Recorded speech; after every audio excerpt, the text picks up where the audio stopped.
وہ منتظر ہے بندے معافی مانگ لے میں معاف کر دوں، مگر یہ معافی مانگنا نہیں چاہتے۔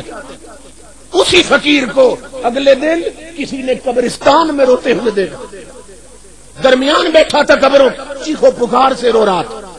وہی بندہ پہنچا، اس نے کہا فقیر عجیب آدمی ہے، وہ آبادی میں بھی روتا ہے، ویرانے میں بھی روتا ہے، چوکوں میں بھی روتا ہے، قبروں پہ بھی روتا، اب کیوں رو رہا ہے قبرستان میں؟ اس نے کہا اب اس لیے رو رہا ہوں کہ بندے معافی مانگ رہے ہیں، وہ معافی دے نہیں رہا ہے۔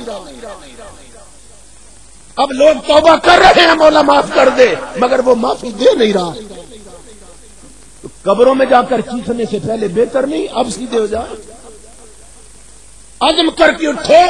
اس مجلس پاک میں آنے والوں، آج صبح کی نماز قضا نہیں ہونے دیں گے، آج کے بعد زندگیوں بدلے گی۔ اب قرآن الماریوں میں نہیں، ہماری جھولیوں میں نظر آئے گا۔ اب بیٹیوں کے ہاتھ سے اخلاق سوز ناول چھین لیں گے، ان کے ہاتھ میں سیرت فاطمہ کی کتابیں تھما دیں گے۔ کاش تم نے بیٹیوں کو سیرت فاطمہ پڑھائی ہوتی تو آج ہماری بچیاں فلمی ناگن بن کے بازار میں نہ نکلتی، اس طرح شرم و حیا کا پیکر بن کے نکلتی، دیکھنے والی آنکھیں پہچان جاتی یہ کوئی بازاری عورت نہیں، فاطمہ زہرا کے در کی کنیز جا رہی ہے۔ خدیجۃ الکبریٰ کی سیرت کی کتابیں بیٹیوں کو پڑھاؤ۔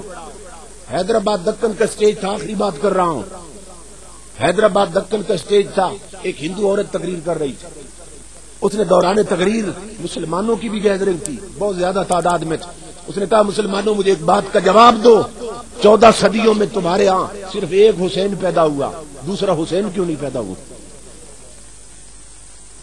کوئی نہیں بولا۔ اس نے پھر سوال کر دیا جواب کیوں نہیں دیتے، 14 صدیوں میں صرف ایک حسین پیدا ہوا، دوسرا حسین کیوں نہیں پیدا ہوا؟ پھر کسی نے جواب نہیں دیا۔ اس نے پھر سوال کر دیا تیسری بار، مسلمانوں اٹھو مجھے جواب دو، 14 صدیوں میں صرف ایک حسین کیوں پیدا ہوا ہے؟ جوان تو کوئی نہیں اٹھا۔ پیچھے کونے سے ایک بزرگ کھڑے ہو گئے جن کی آنکھوں میں حسن مصطفیٰ کا جلوہ تھا اور سینے میں عشق محمدی کا سمندر تھا، کپ کپاتے ہوئے لبوں کے ساتھ فرمایا بیٹی جواب سن، تیرا سوال بڑا نازک کہ 14 صدیوں میں صرف ایک حسین کیوں آیا، سن اس کا جواب یہ ہے حسین آ سکتا ہے، فاطمہ جیسی ماں نہیں ملتی، حسین آ سکتا ہے، علی جیسا باپ نہیں ملتا۔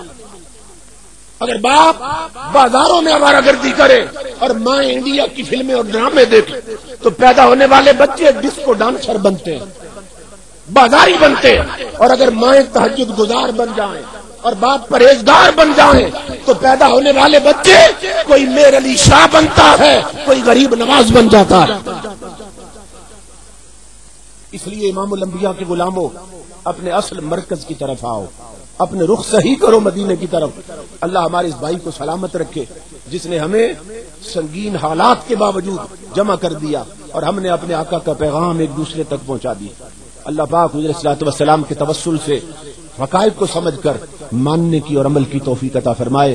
اب جس کے جی میں آئے وہی پائے روشنی، ہم نے تو دل جلا کے سرعام رکھ دیا، وما علینا الا البلاغ۔ تمام احباب کا میں شکریہ ادا کروں گا۔